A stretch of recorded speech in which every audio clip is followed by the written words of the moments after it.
Okay, so guys, I was shuffling here with my, what is this, Wild Unknown? I never remember it. The Wild Unknown Animal Spirit deck. The one I used in my last video that I said I didn't know how to shuffle well. So I figured I would practice while I was working here at my job. And then I was on break.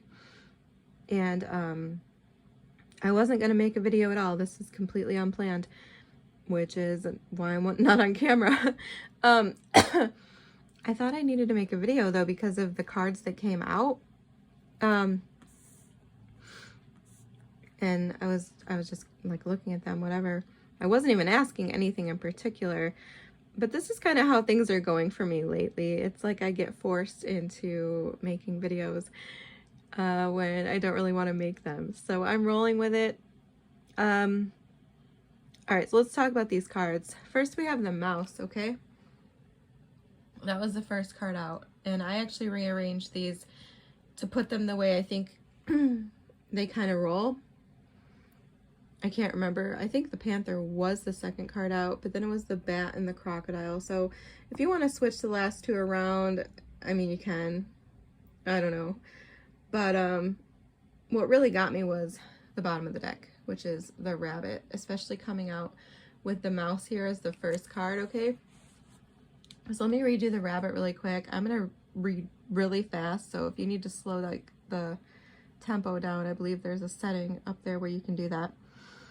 So the rabbit, and I know this doesn't apply to me, which is why I felt so obligated to make a video. So the rabbit says, afraid of everything, overwhelmed and frozen.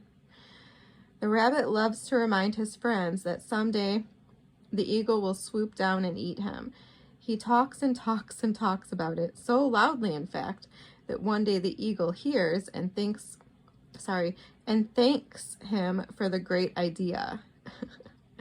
Rabbit energy is alive when we are scared, most often about the future, and we become our own worst enemy. We spin up a dust cloud of fear and then complain to others that we are lost. Notice your thoughts and words. Oh, rabbit, they shape your destiny. So when in balance, the rabbit is sensitive, a problem solver, and a good listener. When out of balance, he over-explains and talks fast.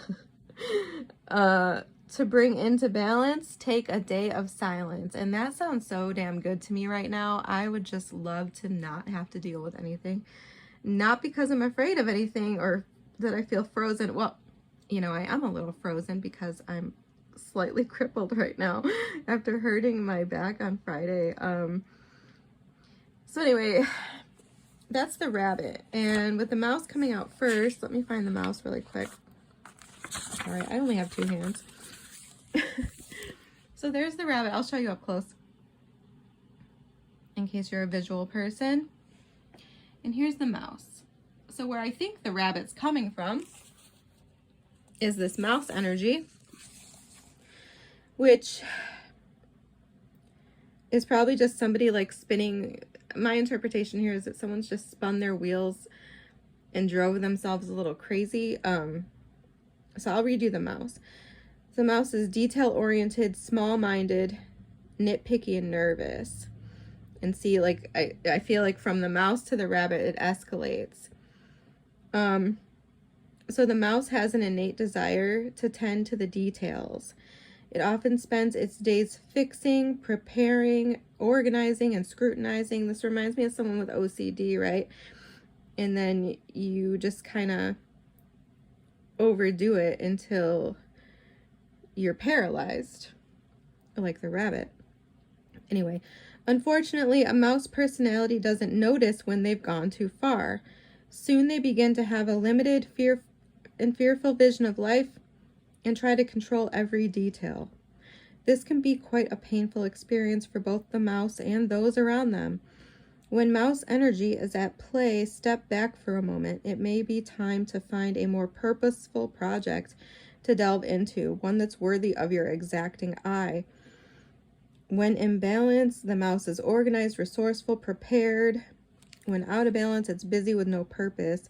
To bring it into balance, find a meaningful project. I mean, this reminds me, I hate to talk about her on camera, especially in a negative way, but this reminds me of my daughter sometimes. Like, she gets like really just anxious and like kind of perfectionistic about things. And then it's like she just can't do anything with herself, you know? And I always tell her, redirect your focus. Like, go do something that inspires you outside of what you're trying to do. So anyway, that just kind of reminded me of that. So I thought I'd throw it in. Oh yeah, the Panther's next. Damn it, I gotta go back and forth. Sorry, I'm trying to hurry because I'm supposed to be actually working. I mean, it's not a big deal. I'm not gonna get fired, but the Panther. So this is what I think might have caused this situation. And like I said, you can interpret this however it fits for you. I don't know who this is for or what this is about necessarily, but so the Panther reminds me of the Tower card, if any of you are familiar with the Tower card. It's an annihilation of the unnecessary, purging. So, I mean, maybe this, once again, if this is speaking to an obsessive compulsive type person, like maybe you were cleaning, maybe you were purging, maybe you were trying to clean things out and you just, I mean, I've been there momentarily, like, oh my God, I don't know where I started, I don't know where I'm ending, like, you just gotta kind of walk away. So anyway, the Panther won't stand to see our growth or energy stagnant. And this kind of reminds me of me, which is funny because I said it reminds me of the Tower. Anyway, instead, it pounces into our lives and causes all kinds of havoc with the ultimate intention of bringing us toward more fulfilling lives. See, the Tower is not a bad card. The whole purpose of the Tower is that you've been somewhere too long. You've been building upon an unsteady foundation for too long, and you've refused to see it. So the universe steps in and it crashes your whole tower because you've refused to, take it upon yourself to do it. Anyway, so it's unexpected, it's uncomfortable, and sometimes it feels devastating. But after all the dust clears, it's easy to see the Panther's wisdom at work. We've all been through these experiences, and they've made us better people. Trust that the Panther's journey always leads to a brighter place. Exactly. So when in balance, Panther energy is brave and productive. When out of balance, it's self-destructive. To bring it into balance, get rid of the unnecessary. So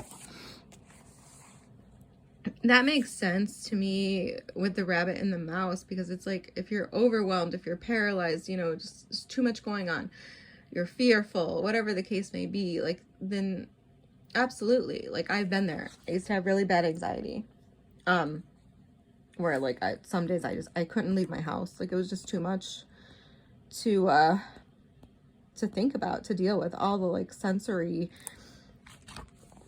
issues or whatever. I don't know. I can't even explain it to you now because it's been so long since I've really felt like that. But yeah, you need to simplify it. Do the bare minimum. Maybe follow that advice. Take a day of silence, whatever the case may be. So then these two I feel like are like kind of the back end, like the advice. And we have the crocodile and the bat. And like I said, you can switch these around however you like. So the crocodile. This is about resting, submerging, collecting energy, and cooling off. So before I start, this does make sense to me, because if you went through something like the Panther, which is similar to like a Tower situation, you might need to withdraw and collect your energy and cool off, right? Especially if it was something that was seen as devastating to you, like it said in the panther description, right? So the crocodile reminds us to step back from the external world and turn inward. Now is not the time for decisions, action, or discussion. The crocodile's mantra is wait. This doesn't mean lying around hoping life's challenges will disappear. The crocodile is much smarter than that. It means intentionally withdrawing, gathering our awareness, observing, and building energy. Fill up the vital reserves so your next move comes from a place of wisdom and power. When in balance, the crocodile is wise, patient, a silent powerhouse. When out of balance, it feels stuck and lashes out. To bring into balance, rest, and some sort of yoga, man. It's Makarasana, Makarasana. If you know yoga, that one. If you don't, maybe you can look it up. And I'm going to have to pause for 1 second. Again, this is my second take on this video because I actually went back to work. But then, I mean, we were almost done anyway. Like, we're getting out early. Not that you care, but I knew we were getting out early. I could tell the way the shift was rolling, which is why I wasn't really concerned about too much of anything. Okay, so I'm now done with work for the day. So I can take my time a little bit more with this. Sorry, I'm just adjusting the camera. I know that's probably so annoying. That's probably making you get seasick. All right, so that's the crocodile. I mean, this definitely feels like it could be connected to the same person. Like, if we have somebody who is in mouse energy, rabbit energy, I definitely see how the crocodile could be complementary to that energy. Someone who's less fearful, but, you know, just in a different mindset. But definitely the crocodile has got that same, like, calculated, what they say? Yeah, calculate is the best I got for that. Just withdrawing to observe and plan your next move, yeah. Sort of collect yourself. Okay, very interesting. I mean, take that for what it's worth. I don't really have anything to say beyond that, but I mean, I guess I can kind of relate. That's kind of how you have to deal with certain situations where they do push you to that point where you do feel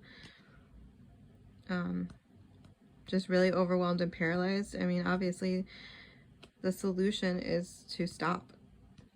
You can't keep pushing yourself in certain situations. You have to withdraw. You have to, once again, redirect your focus. I guess that's kind of the same.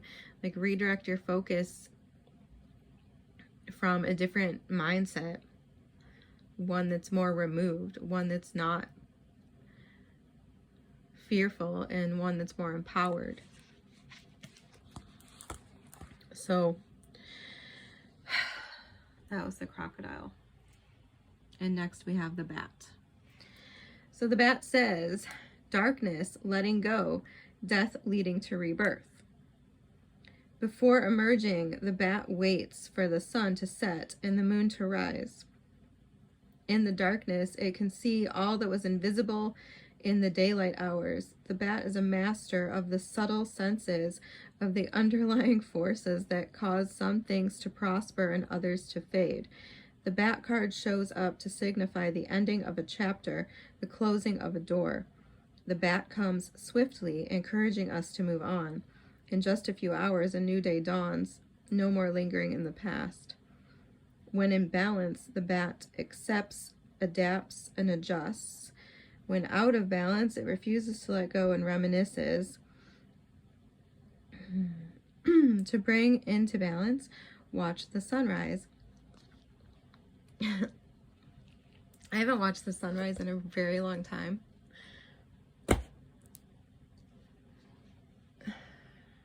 But that's something to think about. There's something really empowering about that. Like, how do you explain that? I don't know. You'll know if you've ever watched the sunrise. I guess I don't have to explain it to you. If you haven't, you should, for sure. So, I mean, obviously there's some sort of transformation going on. You would know if this applies to you. I don't. But we got a fear of the future here, a paralyzing one. I mean, this could definitely be like entering a new cycle of your life, some kind of major chapter of your life, not wanting to let go of the past, not wanting to let go of, you know, something that's old, something that's over, some kind of pain. I don't know.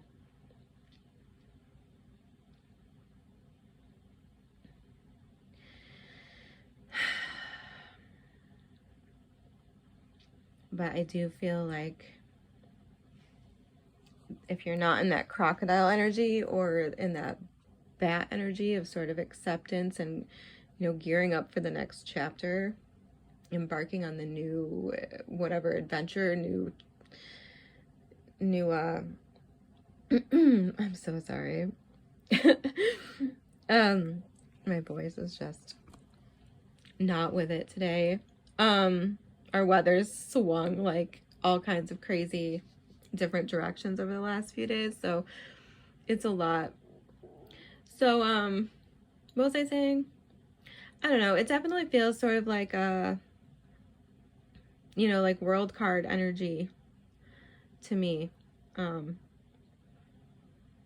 know, being forced through the portal, so to speak, having, you know, like being time to move on to whatever's next, but being really scared about doing that. I mean, it is scary. It's scary whenever you do something like major, you know, it's scared, but it's scared. You might be scared, but you just got to feel the fear and do it anyway. I mean, that's where the empowerment comes from. That's where, you know, you got to get into that crocodile mindset and just do it. You got to not think about it sometimes. You just got to fucking do it. And I mean, that's how you prevent yourself. I mean, speaking from experience, I know not everyone's the same, but speaking from experience, that's how you get out of this. That's how you don't ever become that rabbit again. By facing those fears, whatever they are, and just doing it over and over. Because the more you do it, the more you aren't afraid the next time. Sorry, I wish I could speak better. I haven't even been talking at all today, so I don't know why my voice acts like it's shot. I haven't talked to anyone in a couple days. I've just been like texting from my bed, crying and whining about my back.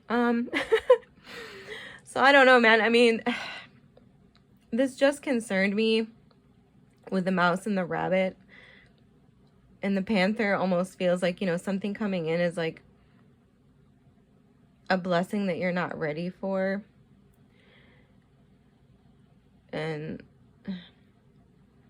I mean, I'm hoping that something with the crocodile, rewind and rewatch the crocodile and the bat and try to figure it out. Follow all the advice on the cards, whatever they said. Yoga, day of silence, creative project. I mean, a creative project's a great way to empower yourself as well. Something that inspires you will change your whole mindset. Like I said, that's what I tell my daughter. I